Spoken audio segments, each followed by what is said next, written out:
जय श्री कृष्ण सभी को। बोलो तुलसी मैया की जय। मैं आपको सुनाने जा रही हूँ तुलसी जी की कहानी और कमेंट करके जरूर बताना कि आपको कहानी कैसी लगी। कार्तिक मास के शुक्ल पक्ष की एकादशी पर भगवान विष्णु के शालिग्राम रूप और माता तुलसी का विवाह किया जाता है और कई लोग द्वादशी तिथि पर भी तुलसी विवाह करते हैं। तुलसी भगवान विष्णु को अति प्रिय है।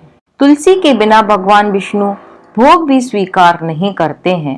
तुलसी पूर्व जन्म में एक लड़की थी जिसका नाम वृंदा था, जिसका जन्म राक्षस कुल में हुआ था। राक्षस कुल में जन्म लेने के बाद भी तुलसी भगवान विष्णु को बहुत प्रिय थी। तो आइए मैं आपको बताती हूँ भगवान विष्णु को तुलसी इतनी प्रिय क्यों है। तुलसी पूर्व जन्म में एक लड़की थी जिसका नाम वृंदा था।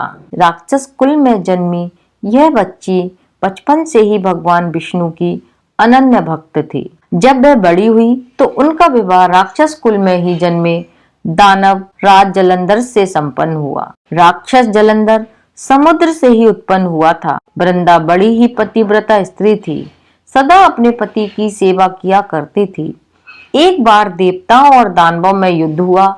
जब जलंधर युद्ध पर जाने लगा तो वृंदा ने कहा, स्वामी आप युद्ध पर जा रहे हैं, आप जब तक युद्ध में रहेंगे मैं पूजा में बैठकर आपकी जीत के लिए अनुष्ठान करूंगी और जब तक आप नहीं लौट आते मैं अपना संकल्प नहीं छोड़ूंगी। जलंधर तो युद्ध में चला गया और वृंदा व्रत का संकल्प लेकर पूजा में बैठ गई।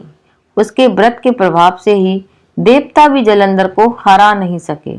सभी देवता जब हारने लगे तो भगवान विष्णु के पास पहुंचे और सभी भगवान विष्णु से प्रार्थना करने लगे।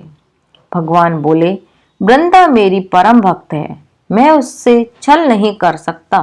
इस पर देवता बोले कि हे भगवान और कोई दूसरा उपाय बताएं जिससे हमारी मदद हो। इस पर भगवान विष्णु ने जलंधर का रूप धरा और वृंदा के महल में पहुंच गए। वृंदा ने जैसे ही अपने पति को देखा तो तुरंत पूजा से उठ गई और उनके चरणों को छू लिया।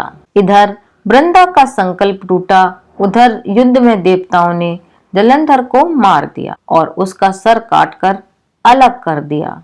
जलंधर का कटा हुआ सिर जब महल में आ गिरा तो वृंदा ने आश्चर्य से भगवान की ओर देखा जिन्होंने जलंधर का रूप धर रखा था। इस पर भगवान विष्णु अपने रूप में आ गए पर कुछ बोल नहीं सके।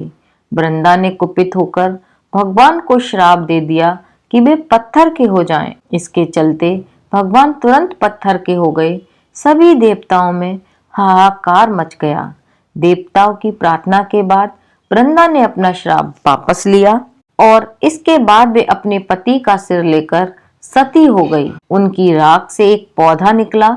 जब भगवान विष्णु जी ने उस पौधे का नाम तुलसी रखा और कहा कि मैं इस पत्थर के रूप में भी रहूंगा, जिसे शालिग्राम के नाम से तुलसी जी के साथ ही पूजा जाऊंगा। इतना ही नहीं, उन्होंने कहा कि किसी भी शुभ कार्य में बिना तुलसी जी के भोग के पहले कुछ भी स्वीकार नहीं करूंगा।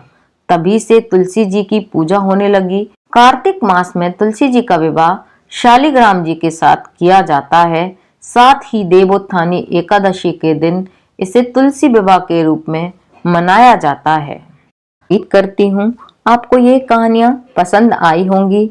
पसंद आई हो तो कमेंट करके जरूर बताना, लाइक करना और अपने फ्रेंड्स और फैमिली मेंबर्स के साथ शेयर भी करना।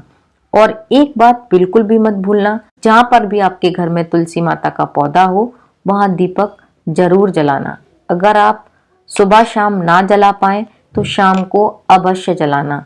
और आपके घर में तुलसी का पौधा ना हो तो आपके आस पड़ोस में मंदिर में कहीं पर भी तुलसी का पौधा हो तो दीपदान जरूर करना, क्योंकि तुलसी के पौधे में दीपक लगाना बहुत ही शुभ माना जाता है। मिलती हूँ फिर एक नई जानकारी के साथ, तब तक के लिए जय श्री कृष्ण।